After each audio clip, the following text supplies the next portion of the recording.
स्वागत है आपका आपके खुद के यूट्यूब चैनल विज्ञान बुद्धि में, जहां आज हम लोग क्लास 8 के लिए साइंस सब्जेक्ट की वर्कशीट नंबर 18 करने जा रहे हैं। डेट है 16 सितंबर 2021। टॉपिक हमारा वही चल रहा है, metal and non metals. Metal non metals के अंदर आज हम डिस्प्लेसमेंट रिएक्शन के बारे में पढ़ेंगे। तो हमने लास्ट क्लास में पढ़ लिया है कि कुछ मेटल्स बहुत ज़्यादा रिएक्टिव होते हैं, कुछ मेटल्स लेस रिएक्टिव होते हैं और कुछ मेटल्स तो रिएक्टिव ही नहीं होते हैं। तो रिएक्टिव का मतलब इसको हम कुछ इस तरीके से समझें कि कुछ बच्चे तो हमारे स्कूल में ऐसे होते हैं कि उनको हमने एक ही बार बोला कि भैया ये होमवर्क करके लेके आना है, तो बच्चे अगले दिन ही होमवर्क करके लेके आ जाते हैं। तो वो बहुत ज़्यादा रिएक्टिव हैं, वो बहुत जल्दी से काम करके देते हैं। पर कुछ बच्चे ऐसे होते हैं जिनको बार बार बोलो तब जाकर वो होमवर्क कर लाते हैं। पर कुछ बच्चे तो इतने खतरनाक होते हैं कि भैया होमवर्क तो हमने करना ही नहीं है ना, तो वो तो रिएक्ट करते ही नहीं है। तो यह बात केवल आपको समझाने के लिए थी कि कौन रिएक्टिव है, कौन कम रिएक्टिव और कोई रिएक्टिव है ही नहीं। तो आप इसको अपने पे नहीं ले जाएंगे, ये खाली समझाने का एग्जाम्पल था, क्योंकि हमारे सारे स्टूडेंट्स बहुत अच्छे हैं, वो सब काम करते हैं, है ना। अच्छा जी, तो चलो अब हम पढ़ते हैं कि कौन ज़्यादा रिएक्टिव है, कौन कम रिएक्टिव है। तो इसके लिए हम लोग एक डिस्प्लेसमेंट रिएक्शन समझेंगे और डिस्प्लेसमेंट रिएक्शन के लिए हमने एक एक्टिविटी पढ़नी है। चलो जी, इस एक्टिविटी को समझते हैं कि ये एक्टिविटी क्या कहना चाह रही है ना। अच्छा जी, तो देखो हमारे पास टोटल 5 बीकर हैं जिनके नाम है A B C D E, और इन 5 बीकर में हमने सब में डाल दिया है 100 ml 50 ml पानी डाल दिया। सब में क्या डाल दिया हमने? पानी डाल दिया।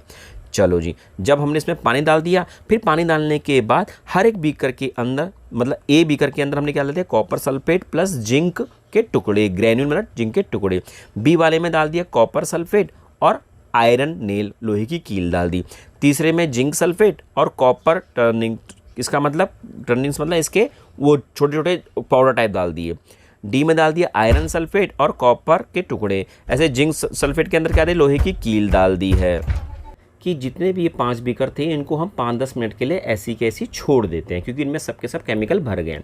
फिर जब 5-10 मिनट बाद हम देखेंगे कि इनमें क्या क्या चेंजेस आए हैं, तो हम देख रहे हैं कि जो लास्ट के 3 बीकर थे इनका जो कलर था वह कलर बाद में कुछ भी चेंज नहीं हुआ, सेम टू सेम रहा है।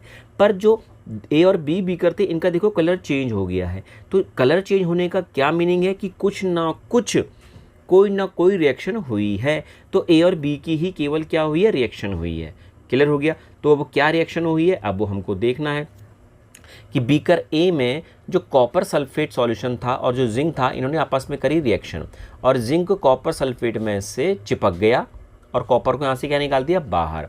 सिमिलरली बी के अंदर क्या हुआ? आयरन ने कॉपर सल्फेट में से कॉपर को निकाल दिया बाहर और खुद आयरन यहाँ पर आकर चिपक गया। बाकी सी डी और ई में तो किसी भी प्रकार की कोई रिएक्शन नहीं हुई है।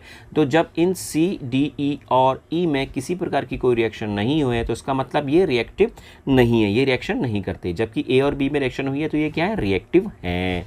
क्लियर हो गया? तो यही चीज़ हमने पढ़ी है कि क्या, तो यह रूल यह बताता है कि that a more reactive metal can displace less reactive metal, कि जिंक यहाँ पर ज़्यादा रिएक्टिव था, उसने कॉपर को यहाँ से क्या कर दिया? बाहर निकाल दिया। तो ज़्यादा ताकतवर कम वाले को बाहर निकाल देगा।